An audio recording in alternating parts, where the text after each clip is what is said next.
Menstruation cycle. हम जानते हैं कि मेंस्ट्रुएशन साइकिल जो होती है वह मादाओं में होती है, नर में नहीं होती है। मतलब मादा जंतु में ही पाई जाती है, अर्थात कि फीमेल में पाई जाती है। और यह चक्र जो होता है इसका जो बेनिफिट है वो है अंडाणु के निर्माण से संबंधित है। जो अंडाणु होता है वह हम जानते हैं कि नर मादा युग्मक होता है। अंडाणु क्या होता है? मादा युग्मक होता है और इसके बिना जो है नई युग्धारी का निर्माण होना संभव नहीं है। तो उसी के अंतर्गत जो है कैसे मादा युग्मक अर्थात अंडाणु का निर्माण होता है और कैसे कैसे जो है प्रवस्थाएं चलती हैं महिलाओं में हर मंथ, उसके बारे में यहाँ पे चर्चा करने जा रहे हैं। जिसके अंतर्गत हम बता दें कि जो मासिक चक्र होता है इसको हमने जो है 6 भागों में डिवाइड कर लिया है। मोटा मोटा इसको हमने 6 भागों में बांट लिया है और दिन को इवेंट के हिसाब से हमने इसको क्लासिफाई किया है। जो घटनाएं घटती हैं इसके अंतर्गत जो है उसको इस प्रत्येक इवेंट को, उस घटनाओं को जो है हमने देखते हुए उसको 6 भागों में पढ़ाने का प्रयास किया है। इसके अंतर्गत जो है हम पहले बता देते हैं कि शुरुआती समय में जब जो 1 से 5 दिन होता है उसमें क्या होता है कि ऋतुस्राव होता है। ऋतुस्राव का मतलब होता है कि जो ब्लड होता है, इंडोमेट्रियम जो है वो टूट गई है, इंडोमेट्रियम जो दीवार है वो टूट गई है। टूटने के बाद उसमें जो ब्लड है, ब्लड वेसल्स है, जो टिश्यू है, बॉडी टिश्यू है और जो है ओवम है, निषेचित मतलब कि अनिषेचित अंडाणु है जिसका निषेचन नहीं हुआ है, वह सब जो है 1 से लेकर 5 दिन के बीच में ऋतुस्राव के माध्यम से इस अवस्था में जो है वो बाहर आ जाएगा। इसे हम ऋतुस्राव अवस्था कहते हैं। ब्लीडिंग होती है यहाँ पे, इसे हम मेंसेस कहते हैं। और दूसरी बात करते हैं, पहला पॉइंट हो गया। दूसरे पॉइंट में जो है यह अवस्था 5 से 13 दिन की होती है। 5वें दिन कभी कभी 1 से 4 दिन चलता है, इसलिए इसको 5 ले लिए हैं। 5 से 13 दिन की होती है, जिसके अंतर्गत हम बता दें कि इसमें जो है अंडाशय में फॉलिकल का वृद्धि एवं विकास होता है। ठीक है, इसमें अंडाशय के अंदर जो है फॉलिकल का वृद्धि एवं विकास होता है और फॉलिकल का परिपक्वन होता है।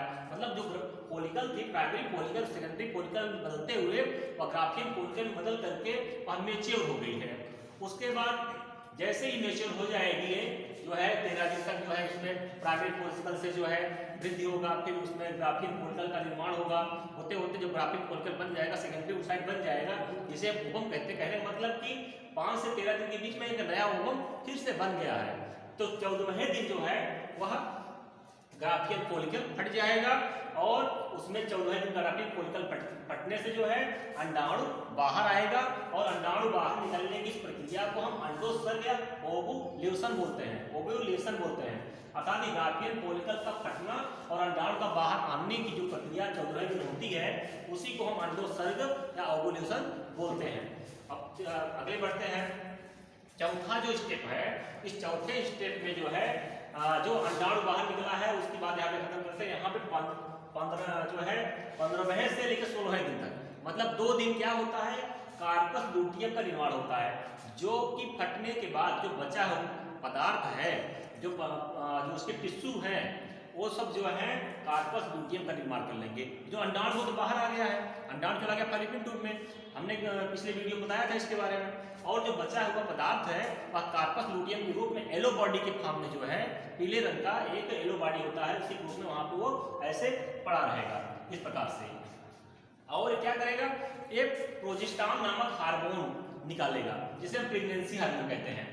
उधर अंडाणु गया है फैलोपियन ट्यूब में निषेचन के लिए और इधर तैयारी कर रहा है, गर्भाशय को ब्लड सप्लाई बढ़ा रहा है। इसमें गर्भाशय ब्लड सप्लाई बढ़ा दिया, उसमें ऊतकों, उसमें फैट का डिपोजिशन कर दिया, उसको मोटा कर दिया, इंडोमेट्रियम को, और ब्लड सप्लाई को बढ़ा दिया, इससे कि इसमें जब अंडाणु निषेचित होकर के यहाँ पे वापस आएगा गर्भाशय में तब जो है यहाँ पे उसका आरोपण हो जाएगा।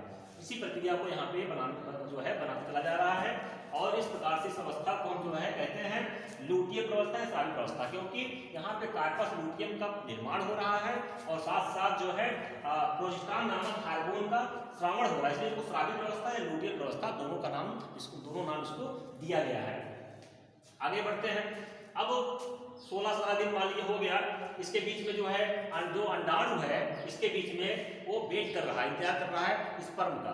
जैसे ही स्पर्म आएगा वो निषेचित हो जाएगा। निषेचन अगर हो गया तब क्या होगा, 20 से 25 दिन के बीच में उसका जो है गर्भाशय में अंडाणु का आरोपण हो जाएगा। अगर निषेचन हुआ तो और नहीं हुआ तो उसकी बात आगे बता रहे हैं हम। निषेचन का होने पर निषेचन होने पर जो अगर जो है 20 से 25 दिन के अंदर जो है उसका आरोपण उसमें हो गया, कहने का मतलब कि जिस दिन निषेचन हुआ है उसके 7वें दिन आकर के वो आरोपित होगा। निषेचित जिस दिन हुआ है अंडाणु उसके 7वें दिन आकर के गर्भाशय की दीवार से अटैच हो जाएगा और प्लस जो है यमसी की जो साइकिल चली हुई है यहाँ से उसमें देखेंगे तो 20वें से 25वें दिन के बीच में जो है ये आरोपित होता है यमसी के हिसाब से। आगे चलते हैं। अब अंतिम में अगर जो है निषेचन ना हो तो क्या होगा? अगर निषेचन ना होगा तो 26वें से 28वें दिन के बीच में 26वें से 28वें दिन के बीच में अंतिम चरण में क्या होगा? कार्पस लूटियम को नष्ट कर दिया जाएगा, क्योंकि प्रेगनेंसी नहीं हुई है। प्रेगनेंसी नहीं होगी तो 26वें से 28वें दिन के बीच में उसको नष्ट करना ही पड़ेगा, क्योंकि मुझे यहाँ पे जो है अगली जो है प्रेगनेंसी का के लिए अगली जो है एमसी है मासिक चक्र है उसको स्टार्ट करना है। अर्थात कि 26वें से 28वें दिन कार्पस लूटियम नष्ट होने के बाद या कार्पस लूटियम जो होता है वह बना लेगा एक ब्लैक कलर की बॉडी जिसे कहते हैं कार्पस एल्बिकेंस, उसको बना लेगा जिसका काम वहां पे खत्म होता है कार्पस लूटियम का। और उसके बाद ये जो है नए मासिक चक्र का सिग्नल होता है, नए मासिक चक्र का उसकी शुरुआत का एक साइन होता है यहाँ से 26वें से 28वें दिन के बाद में। तो इस प्रकार से जो है हमने होल प्रोसेस को कुछ डेट के हिसाब से बांट करके समझाने का प्रयास किया। उम्मीद करके समझ में आया होगा। आगे बढ़ते हैं, इसको हम डायग्राम के फॉर्म में समझा देते हैं, एक बार फिर से रिवीजन हो जाएगा। यहाँ पे देखिए कि जो पूरा मासिक चक्र है इसको हमने 28 दिन के चक्र में दिखाने का प्रयास किया है। इस 28 दिन के चक्र को अगर ध्यान पूर्वक समझा जाएगा तो इसमें 1 से लेकर 5 दिन तक क्या होता है? ऋतुस्राव होता है, क्यों? ब्लड बाहर आता है, ब्लीडिंग होती है। और जैसे जो है ब्लीडिंग खत्म होती है 5 से लेकर 13 दिन के बीच में फिर से जो है अंडाणु का निर्माण हो जाता है। इसे कहते हैं फॉलिकुलर अवस्था। प्राइमरी फॉलिकल से सेकेंडरी फॉलिकल बनेगा और सेकेंडरी फॉलिकल को ही हम अंडाणु कहते हैं, जिसका वृद्धि और विकास यहाँ पे संपन्न हो जाएगा 5 से 13 दिन के बीच में, इसीलिए इसको फॉलिकुलर अवस्था कहा गया है।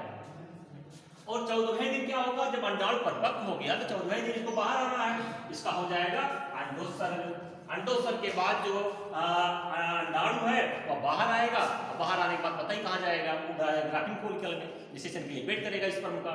और उसके बाद जो है अगर यहाँ पे प्रक्रिया यहाँ पे अंडोत्सर्ग हो गई है, फिर अगली स्टेप में क्या होगा कि 15 से 16 दिन के बीच में जो है कार्पस लूटियम जो है वो बन जाएगा और उसको जो है प्रोस्टान नामक हार्मोन निकलना शुरू कर देगा। अर्थात कि कार्पस लूटियम, इसलिए इसको कहता है लूटियल अवस्था कहा गया है और इसीलिए जो इसको स्राविक अवस्था भी कहा गया है। अब एक बात यहाँ पे हो गई 15 से 16 दिन के बाद में। अब फिर वो इंतजार करेगा अंडाणु जो होता है कि अब निषेचन हो जाए। 20 दिन तक जो है इंतजार करेगा वो 20वें दिन तक कि निषेचन हो जाए। अगर निषेचन हो गया तब क्या होगा? 20 से 25 दिन के बीच में उसका जो है आरोपण हो जाएगा। कहाँ पे आरोपण होगा? उसका गर्भाशय की दीवार में आरोपण हो जाएगा। अगर निषेचन ना हुआ, अगर निषेचन ना हुआ तो क्या होगा कि वो अंडाणु बाहर निकलना है।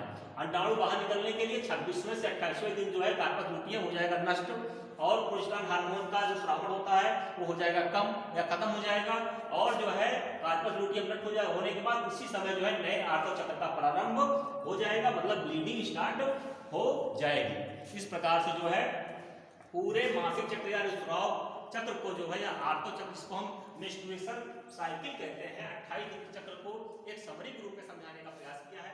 उम्मीद करते हैं